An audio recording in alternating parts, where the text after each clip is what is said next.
Gente querida, alegria do encontro, sou Nina Veiga e estou aqui no canal Paz e Bem a produzir conhecimento a partir da antroposofia da imanência, num ativismo delicado por uma estética da vida viva.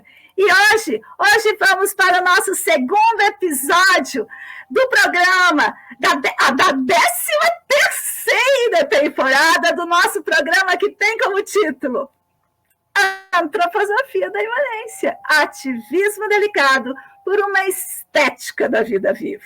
E o tema dessa 13ª temporada é espiritualidade como humanismo, humanismo como espiritualidade. E nós estamos no segundo episódio que se chama O que Steiner tem a ver com isso? Nosso convidado, você já sabe, é Yuri Rodrigues da Cunha, historiador, sociólogo e pedagogo, mestre e doutor em ciências sociais, especialista em pedagogia Waldorf e professor de classe da Escola Waldorf João Guimarães Rosa, em Ribeirão Preto. Eu trouxe um recorte da ementa que ele nos apresentou no primeiro episódio, que é procura compreender, nosso programa, não é? Procura compreender a espiritualidade steineriana como uma ferramenta emancipatória decolonial.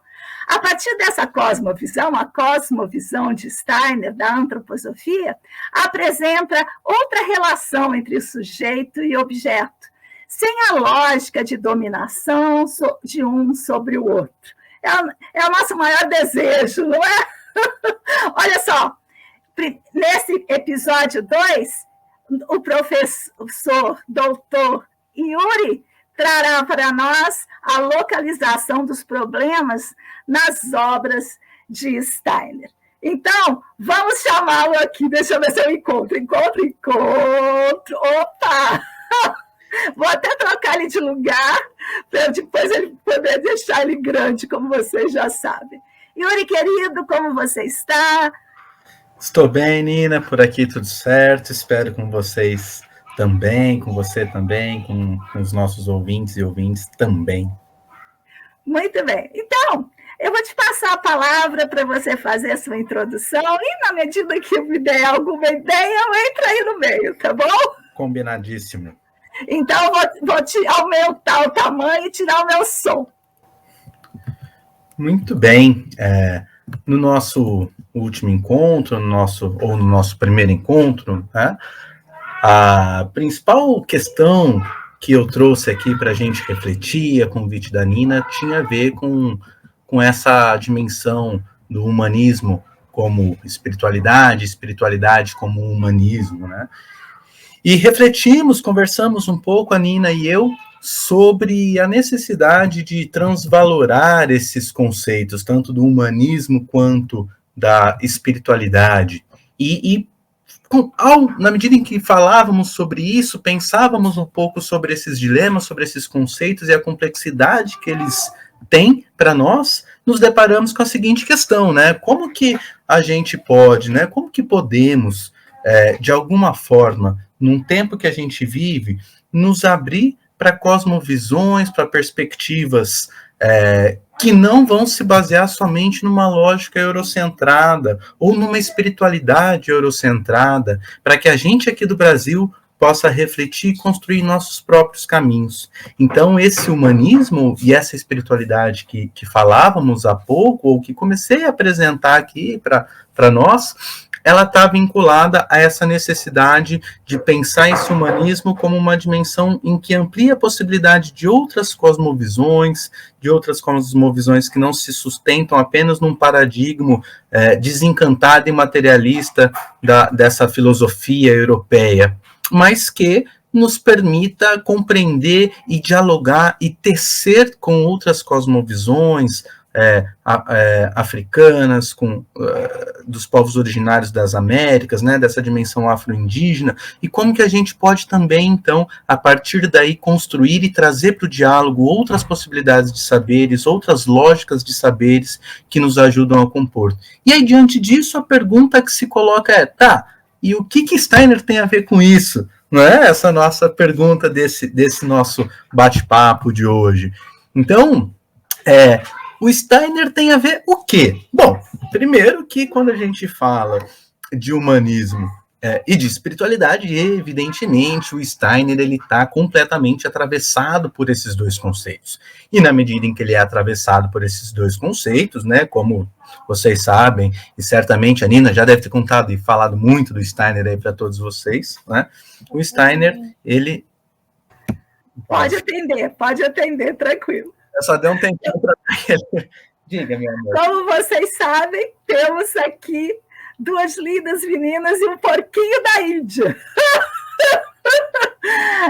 Então, a parte da tarde, Yuri dá aula de manhã na escola Waldorf, está carregando o 8º ano, e de tarde ele fica com as crianças fazendo sua tarefa doméstica. E a gente pediu para ele uma palavrinha. Nesse horário, a gente grava o nosso programa normalmente às 2h30 da tarde. Auge das crianças chegando da escola, almoçando. Enfim, segue aí, Yuri. E brincando, né? Essa é a estética da vida viva, não é? Bom, e aí depois que a gente... Acho que esse exercício de ser pai, né, e ser professor são 2 coisas interessantes, porque inevitavelmente a gente está numa linha de raciocínio, precisa parar para atender alguma questão e tentar voltar nela. Posso te contar uma coisa que aconteceu quando eu fazia doutorado? Claro. Quando eu fazia doutorado, no 2º ano do meu doutorado, chegou um novo doutorando. Ele vinha do Instituto de Artes, aqui na Universidade Federal de Juiz de Fora. Viva a universidade pública! E aí, apesar de ser um artista maravilhoso, ele era duro no pensamento, duro no modo de escrever e no modo de pesquisar. E a nossa pesquisa no nosso grupo de estudo era assim, uma estética da vida viva. E aí, o tempo passou, e lá pelo final do 1º ano de doutorado dele, a esposa teve filho. Enfim, resumindo, a esposa trabalhava e ele, bolsista, professor licenciado, não é? Ficava em casa com o pequeno. Durante o seu 2º ano de doutoramento, a escrita desse jovem pesquisador tomou um corpo de vida. E aí, a primeira apresentação dele para o nosso grupo, de uma escrita que ele escreveu após o seu exercício como pai, babá e dono de casa, ele se justificou dizendo assim: vocês me desculpem, mas sabe como é? Eu estou fazendo uma coisa, tenho que parar para trocar uma fralda. Eu estou fazendo uma coisa, tenho que parar para dar uma mamadeira. E aí, a linha de raciocínio perde. E aí, a nossa professora e orientadora, um beijo para a Sônia Maria Clareto, doutora, nossa orientadora maravilhosa, disse assim: olha só, a sua escrita, pela primeira vez, desde que você entrou no programa, é uma escrita viva. É uma escrita plena de intensidade. E eu acho que é isso que acontece quando aquilo que quer ser linear, que quer ser início, meio e fim, é permeado com a estética da Viva Vida. Ela ganha vida. E a vida, gente, não é toda certinha nem linear, não é mesmo? E é disso que se trata o pensamento antroposófico. Não um pensamento intelectual, é um pensamento vivo, permeado com a vida viva. E a vida viva é isso, é cheia de interrupções. Desculpa essa digressão, mas é que me lembrou tanto essa cena, e essa cena me marcou, porque toda a minha trajetória acadêmica é para trazer a potência de uma escrita acadêmica recheada de vida. Muito bem. Siga aí, querido.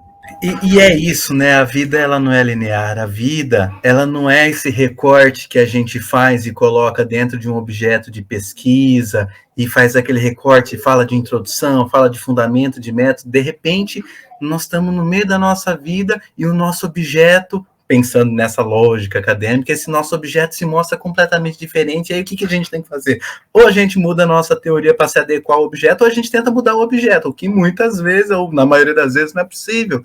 Então, a gente tem que estar justamente aberto para esses encontros, né? E só me permita falar uma coisinha dessa sua história. Pai babá não, pai, né? o seu colega doutorando, né? Ah, sim! Pai. Mas mãe babá também existe, não é? O que é? Aquela que pajeia, aquela que cuida, porque pode ter uma mãe, o fato de ser pai e mãe não nos transforma em babá. E babá não é uma coisa pejorativa, é a cuidadora, é aquela que garante, não é? O B na antroposofia, na euritmia, é aquele que produz um colo, babá. É o lugar da produção do colo. E esse colo, muitas vezes, ele não é exercido pelos genitores, mas por mulheres incríveis que a cultura popular denomina de babá, com muita sabedoria, porque babá é o A aberto do acolhimento e o B do abraço, do colo. Uma digressão agora eurítmica. Por isso que eu denominei você de pai babá, como poderia ter falado a mãe babá, não é? Muito bem. Então... Mas eu entendo o posicionamento, viu, político, e é certo fazê-lo. O posicionamento político de que o pai não está numa posição fora da posição dele. Ele está exercendo a sua posição de cuidador, não é? Exato. E sabe que isso, eu falei isso porque eu me lembrei de uma vez, pedi uma ração, comida para os cachorros, qualquer coisa assim, estava com as crianças, né?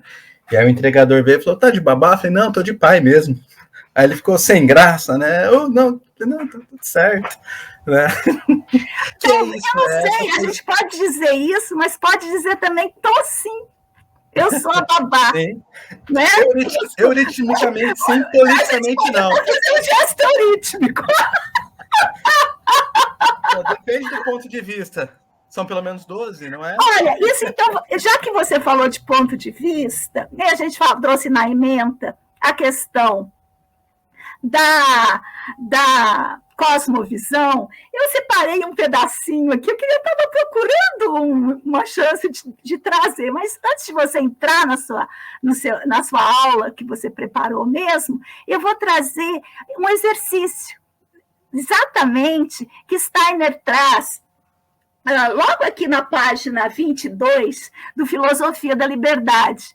Ele fala uma coisa que sempre me tocou muito, que é assim, disse, no popular, tá? Ele está falando, disse, o amor produz cegueira acerca das deficiências do ser amado.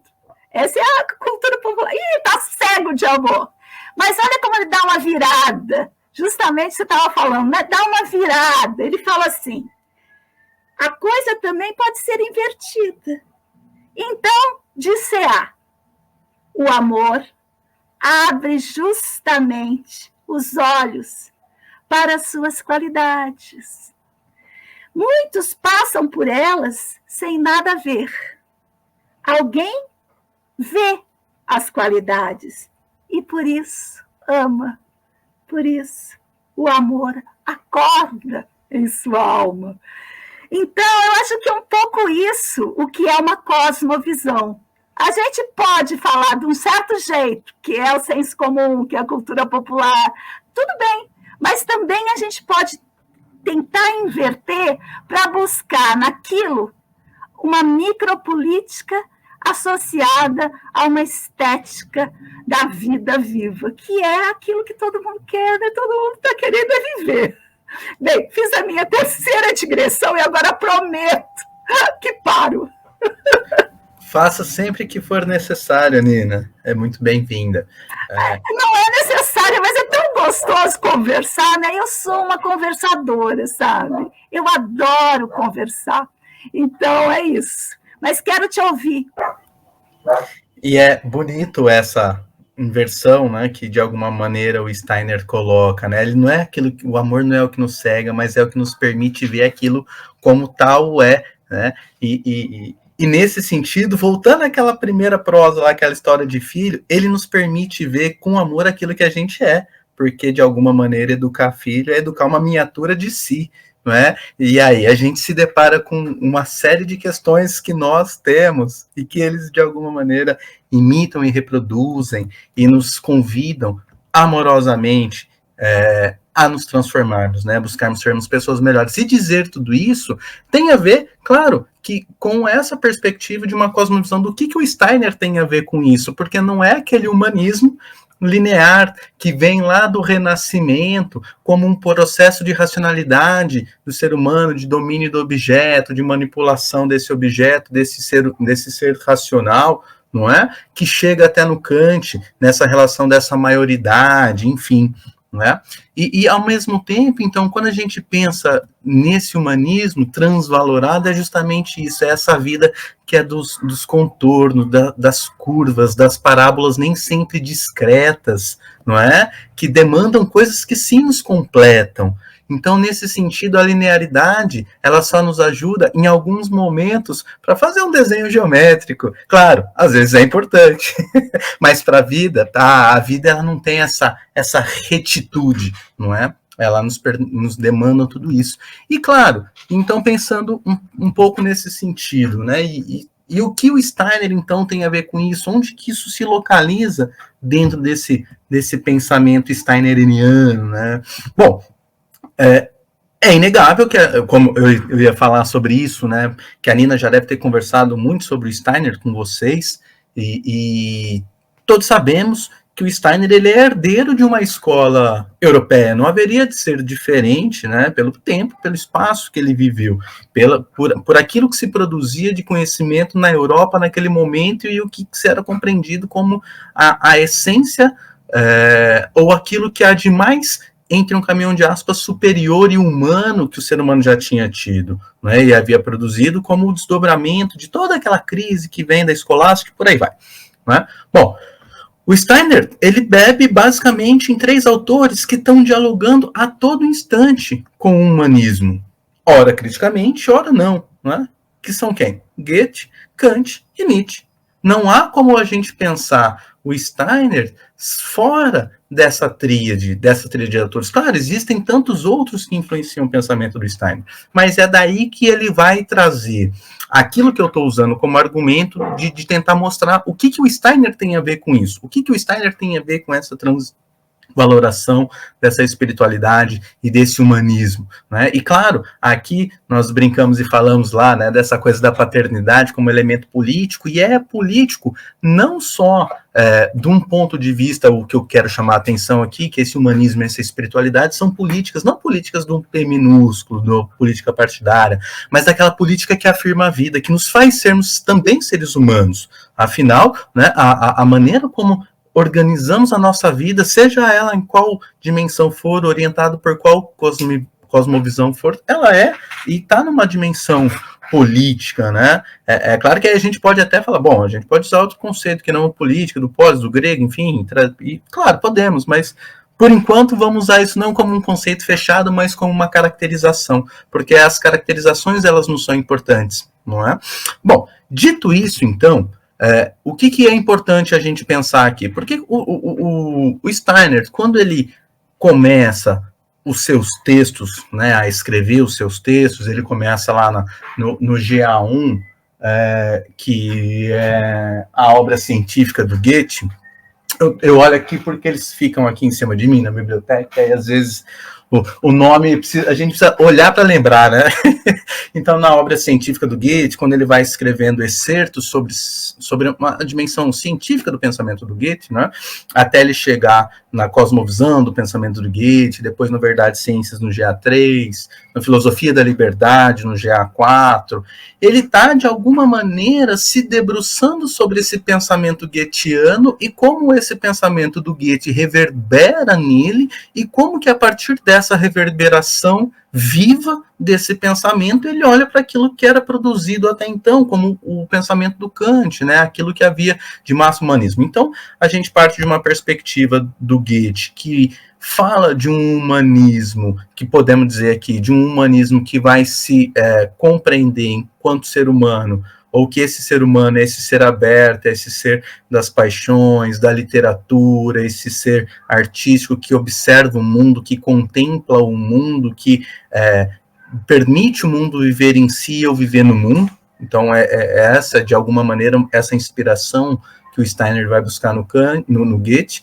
Ao passo que no Kant, e essa preocupação que ele está com o ser humano e com o humanismo, é de alguma maneira, mostrar como esse ser humano é um ser, não vou colocar isso nas palavras kantianas, né, mas um ser que, de alguma maneira, distante dessa realidade objetiva, consegue compreender e conhecer essa realidade objetiva na medida em que consegue compreender o próprio pensamento.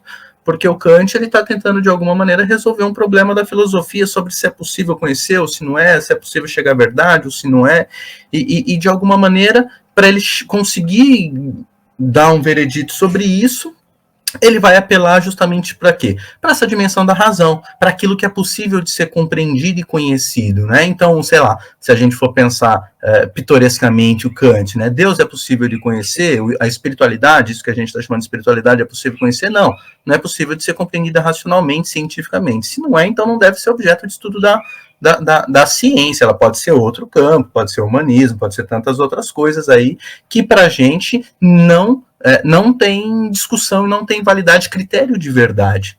Né? Então, o Kant, ele vai se apoiar, talvez, numa tábua de salvação humana, que é a racionalidade como um elemento que nos torna seres humanos. E, claro, que se a gente for levar isso às últimas consequências, o que o Steiner está dizendo lá no GA2 e depois no GA3, ele pega de uma forma muito incisiva, né, lá no Verdade e Ciência, tem o método cognitivo do Goethe GA2 e o Verdade e Ciência, que é o GA3. Ele vai dizer, olha, o fundamento desse edifício kantiano, ele está equivocado. Ele está equivocado por quê? Porque esse ser humano não é esse ser que só pensa, né? De alguma maneira, ele também tem uma outra dimensão. Não basta, assim, o argumento dele, não dá para a gente olhar para o ser humano como a gente olha para a ciência inorgânica. Não dá para a gente pegar essa vida, recortar, colocar ela numa linha, né, pôr na frente do horizonte e olhar ela como linha, que não vai dar. Não adianta a gente pegar esse meu óculos aqui da física e colocar ela para entender a biologia. Não dá, não resolve. O Kant vai dizer, olha, dá para a gente criar um método para isso e conseguir resolver. O Steiner vai dizer, não dá. E é justamente por isso, então, eu preciso ajustar o meu óculos para o meu objeto que está diante de mim. E, portanto, para cada objeto, isso é a inspiração que o Steiner vai buscar no Goethe, para cada objeto eu preciso ajustar a minha lente, eu preciso ajustar o meu olho, o meu olhar. E é justamente por aí que ele vai, então, voltar a olhar para o ser humano e vai dizer, olha, Kant, o ser humano não é só esse ser que pensa. Ele pensa, é verdade, mas ele também quer, ele também age, ele também atua, ele também sente, ele é vivo, ele dança. Ele não é esse sujeito como Kant, que passava todo dia no mesmo horário na Catedral de Wittenberg. Diziam até que o relógio da catedral era ajustado quando Kant passava na frente. Né? A vida não é essa, Kant. A vida é ter filho, a vida é viva, ela pulsa, ela brinca, ela dança, faz a gente rir, faz a gente chorar. Por quê? Porque somos vivos, porque somos seres humanos, porque estamos nesse processo não só de corpo, não só de cabeça, mas também disso tudo inteiro e na alma, não é? Com as nossas potências e os nossos afetos. E, de alguma maneira, quem que traz isso para o Kant, para o Steiner? Nietzsche. O pensamento do Nietzsche lá no GA5, ele vai olhar para tudo isso, para essa influência do pensamento nietzschiano, e vai dizer, olha só, até agora o Goethe nos ajudou a pensar cada sujeito, cada objeto, né, ou cada olhar que nós, pesquisadores, temos que ter para cada sujeito, né, para cada objeto distinto, enfim. E agora com Nietzsche isso também traz um outro movimento, porque ele está olhando para esse ser humano, ele está olhando para essa vida ativa, ele está olhando para essa vida que pulsa, né? Ele está olhando para essa dimensão dessas transvalorações e toda, né, dessas morais, enfim, apolínea e por aí vai. Então o Steiner, e claro que dentro dessa perspectiva, desses autores, o Nietzsche é aquele que é mais crítico em relação à espiritualidade e é mais crítico em relação a essa lógica desse humanismo, né, de espiritualidade, na medida em que ele vai entender que uma ideia de Deus, ou uma ideia, enfim, que está fora, de alguma maneira, fora de nós, ela nos permite com que a gente se submeta a ela, e na realidade não é isso, é como que a gente é um sujeito ativo. Claro, eu estou reduzindo bastante o Nietzsche aqui, porque senão a gente ficaria horas aqui, eu tenho certeza que logo a Nina vai abrir e vai falar, olha, mas veja bem, e vai advogar em defesa do Nietzsche, e que o faça, né, mas só para encerrar aqui, então, esse meu raciocínio, e que é justamente, então, dentro dessa perspectiva, que o Steiner, a partir do Nietzsche, vai olhar, bom, e por que, então, que essa dimensão da espiritualidade que compõe o ser humano, que é uma parte constitutiva do ser humano, não é levada em consideração pela filosofia e por esse saber materialista desencantado, por essa lógica de desencantamento do mundo, né? A racionalidade como um elemento do desencantamento. E claro que a Steiner, então, vai, de alguma maneira, olhar para essa história da filosofia europeia e vai tentar entender em que momento que esse espiritual deixou de ser objeto da filosofia. E aí ele vai seguindo nos GAs para frente, até ele entrar para a teosofia e por aí vai. Vamos parar aqui por enquanto, não é? Porque aí a questão é o seguinte, a partir de toda essa reflexão filosófica, da busca de compreensão desse ser humano a partir de uma perspectiva que eu vou chamar aqui de humanista, não só daquele humanismo europeu, eurocentrado, baseado numa lógica da racionalidade, mas esse ser humano ou esse humanismo que pensa, que sente, que é vivo, que está em sociedade, que está em teia, que está em rede, que está em relação a todo instante. E são justamente esses elementos sutis que a ciência materialista desencantada não dá conta e que, portanto, a gente precisa desenvolver um método de uma ciência espiritual. Né? Tem muita gente que não gosta desse termo, para mim não é um problema propriamente, eu gosto, confesso que gosto dele, mas sempre dentro dessa perspectiva, né, da transvaloração, talvez seja algo que esteja bem dentro de mim. Né? Então, nesse sentido, essa ciência espiritual é buscar aquilo que é também humano, e dentro disso que é humano, pode ser uma infinitude de coisas, e de culturas, e de religiosidades, e de afetos, e de formas de amor, não é? Afinal, essas formas de amor, como diria o Steiner, a partir daquilo que a Nina nos trouxe, é aquele ser que nos permite vermos o que de fato as coisas são.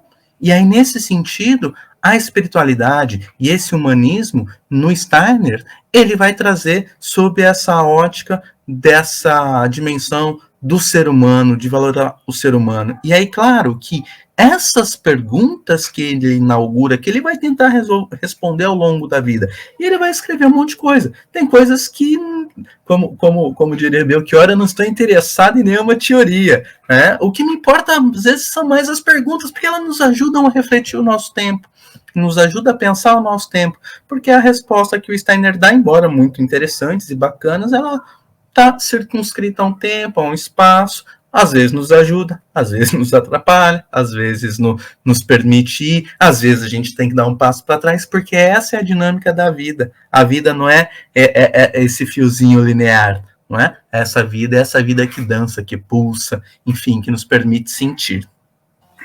Eu queria trazer, para a gente já ir pensando em finalizar, porque passa rápido, né? Já foi a nossa primeira meia hora. Olha só, eu queria só trazer uma coisa que você falou 2 vezes, e que eu queria me descolar disso. Por quê? 2 vezes você falou assim, com referência à cosmovisão, permite ver como é. E aí, quando a gente fala permite ver como é, a gente entra numa disputa pela verdade. E aí eu vou trazer uma citação de Nietzsche e depois eu volto ao meu raciocínio. Ele fala assim: temos a arte para não morrer da verdade. Porque talvez, e sempre talvez, seja melhor para nós, na produção de uma antroposofia da imanência, de uma estética da vida viva. Opa, quer atender? Não, não pode ir. De uma estética da vida viva, nós não nos perguntarmos pela verdade, mas sim pelo que implica. Por exemplo, quando a gente pergunta pelo que implica, ao invés da verdade, a gente não cria um domínio. E a gente está nesse lugar da dominação, de querer sair da dominação. Porque se eu domino a verdade, porque eu tenho uma cognição melhor do que do outro que não viu, vamos pegar o nosso exemplo para ficar mais objetivo. Se o popular diz o amor produz cegueira, o que isso implica? Isso implica na desqualificação do amor, na desqualificação do ser amado, não é? Isso a implicação disso é uma desqualificação. E quando eu digo que eu vi algo e por isso me apaixonei, o que isso implica? Valoriza o amor? Valoriza a percepção do ser? Não é? Então, eu acho que a gente tem que se acostumar a construir eu nem gosto mais de falar, acabaram com a minha narrativa. Uma política de narratividade é o que eu trabalho. Uma política de narratividade que nos permita, também nas palavras, produzir uma estética da vida viva.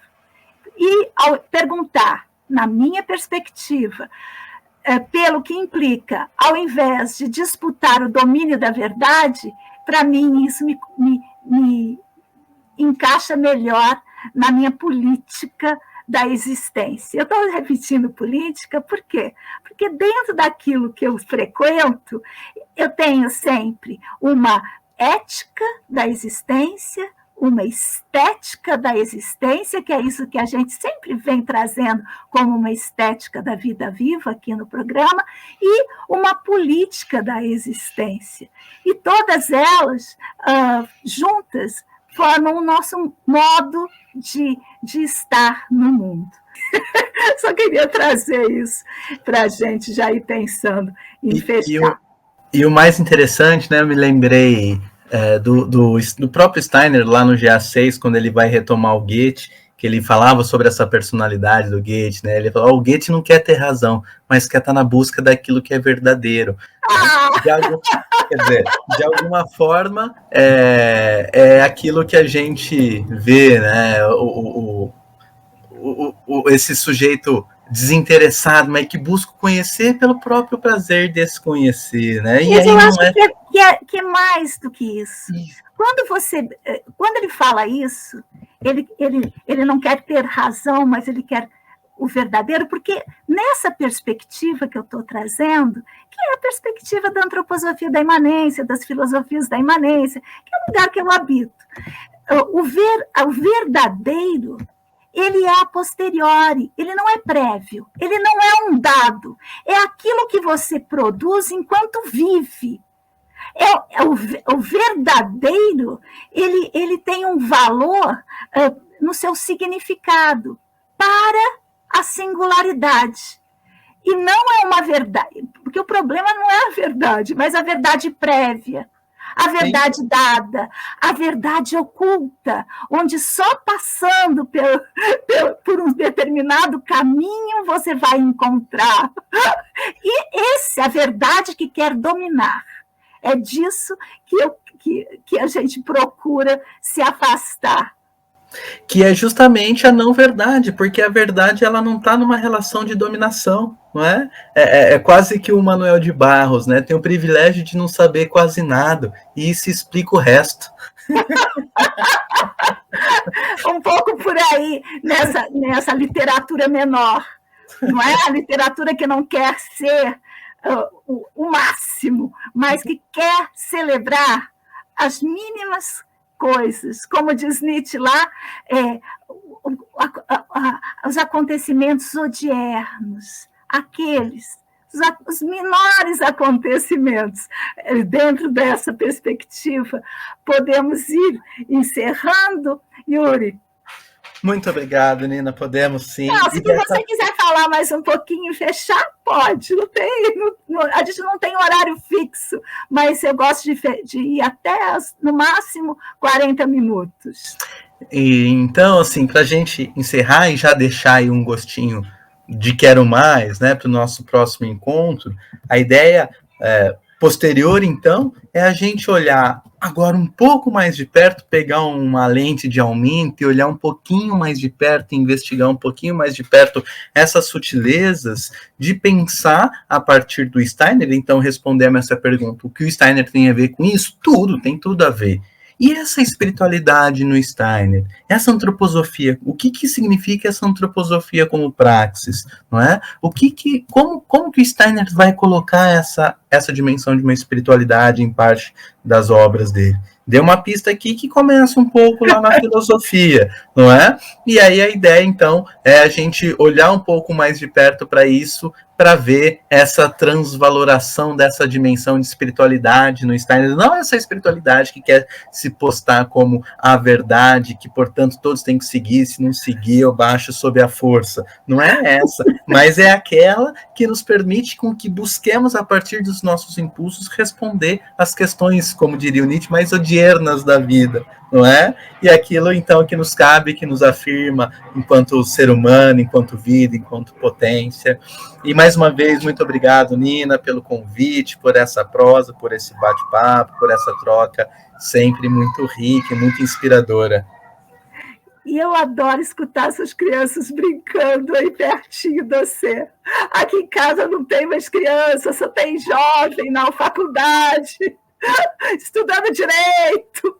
Eu passo agora assim, os meus finais de semana estudando. Ontem passei o domingo estudando direito penal. Gente, eu quero ver como é que esses estudos de final de semana, porque ele mora fora e vem final de semana, e aí tem que estudar, e eu estudo com ele. E aí eu quero ver como é que esses estudos do direito civil, direito penal, direito constitucional vão me afetar aqui nos nossos programas. Você trimembrou o direito, hein? Fez o direito trimembrado. Daqui a pouco é o ético, o estético e o político. Yuri Rodrigues da Cunha esteve conosco. E agora, quero lembrar que todos os nossos programas estão no ativismodelicado.arte.br. Agradeço a toda a gente que esteve aqui conosco, e em especial ao nosso querido Yuri. Sigamos juntos, pois assim somos mais fortes.